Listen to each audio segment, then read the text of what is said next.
ক্ষুধা লাগছে, একটু খাবার দাও না মা, আমরা আর সহ্য করতেছি না। তোমরা কান দিও না বাপেরা আমার, আমি আইতাছি। আজকে দরকার হইলে নিজের জান দিয়া দিমু, তাও তোমাগো লাগা বিস্কুটের গুঁড়া নিয়ে আসমু।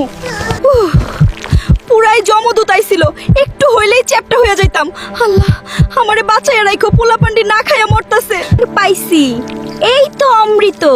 এই এক টুকরা নিয়ে যাইতে পারলে আমার বাজানরা রাজভোগ খাইবো আজকে। আব্বারা আমার, এই তো মা আইতাছি, আর একটু সবুর কর, তোমাগো পেট বইরা খাওয়ামু আজকে। না খোদা, এইটা কি হইলো?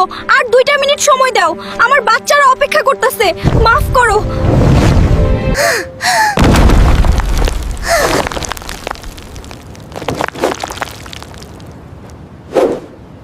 মা, তোমাগো খাওয়াইতে পারলাম না, আমারে মাফ কইরা দিও। বাজানরা, মা এত দেরি করতেছে কেন? আব্বা দেখ তো মা আইতাছে কিনা, আমার খুব ভয় করতেছে।